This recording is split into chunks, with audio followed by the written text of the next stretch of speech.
Dans Illustrator CS6, les styles de texte vont vous permettre de mettre en forme rapidement du texte à partir des caractères et des paragraphes. Donc ces deux éléments sont en effet les deux seuls types de modification de style que vous allez pouvoir réaliser sur Illustrator CS6. Donc dans un premier temps, nous allons retrouver les panneaux de style de caractère et les panneaux de style de paragraphe.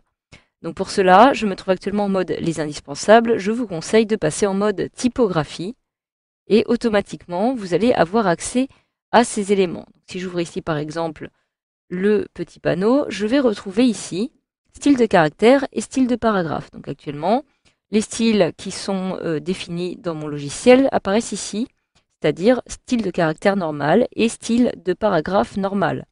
Je n'ai donc pas encore de style de caractère ou de style de paragraphe prédéfini. Donc si je souhaite en créer, je vais devoir dans un premier temps, par exemple, créer un style de caractère. Donc pour cela, comme vous pouvez le voir, j'ai ici du texte qui apparaît sur ma petite newsletter et je souhaiterais modifier la police et la taille. Je vais évidemment retrouver ici l'outil texte, réaliser pourquoi pas un zoom avant, et je vais maintenant pouvoir sélectionner mon texte comme ceci. Donc ici le premier paragraphe. Si je souhaite modifier sa police, je vais pouvoir le faire directement depuis le panneau qui va me permettre de modifier la police de caractère. Donc je retourne ici dans caractère, je vais pouvoir ici choisir la police de mon choix, donc choisir par exemple Candara. Choisir régular. Automatiquement la police a été modifiée. Je peux aussi de la même façon décider d'augmenter ou de réduire par exemple la taille de cette police. Donc je vais conserver cette taille-ci.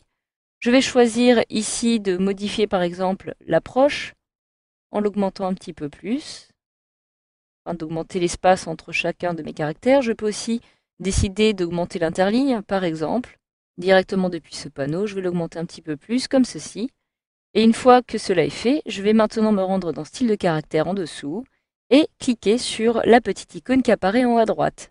Ici, je peux maintenant cliquer sur nouveau style de caractère.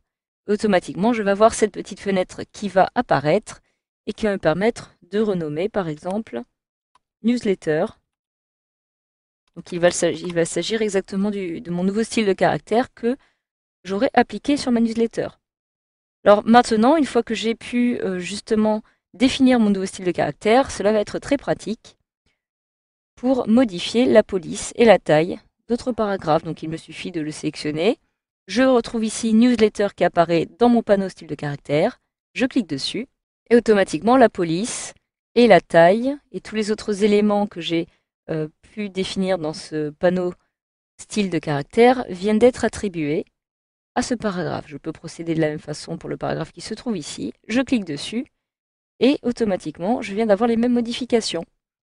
Je vais maintenant pouvoir procéder de la même façon, mais cette fois-ci pour le style de paragraphe. Alors, si vous souhaitez créer un style de paragraphe, il n'est cette fois-ci pas nécessaire de sélectionner avant votre texte. Donc, il vous suffit tout simplement de placer votre curseur dans le paragraphe auquel vous souhaitez appliquer votre style. Et je vais maintenant me rendre ici dans le panneau paragraphe, décider d'appliquer un texte qui va être justifié avec les dernières lignes alignées à gauche, et aussi décider pourquoi pas d'adopter un retrait, comme ceci, admettons voilà de 8 mm. Donc une fois que cela est fait, je me rends maintenant dans style de paragraphe, je me rends en haut à droite dans les options, puis nouveau style de paragraphe. Je le renomme ici de la même façon newsletter. Une fois que cela est fait, je clique sur OK et j'ai donc mon paragraphe qui est appliqué. Pour l'appliquer aux autres paragraphes, soit je peux le sélectionner entièrement, soit tout simplement cliquer sur celui-ci. Je clique sur newsletter et automatiquement, je vais avoir les mêmes attributs qui vont être appliqués sur mon paragraphe. Si maintenant je réalise un zoom arrière, j'ai bel et bien maintenant mes différents paragraphes qui sont alignés avec une nouvelle police de caractère, une nouvelle taille. Et voilà, grâce à cette formation, vous savez maintenant désormais comment créer et appliquer des styles de caractère et des styles de paragraphes sous Illustrator CS6.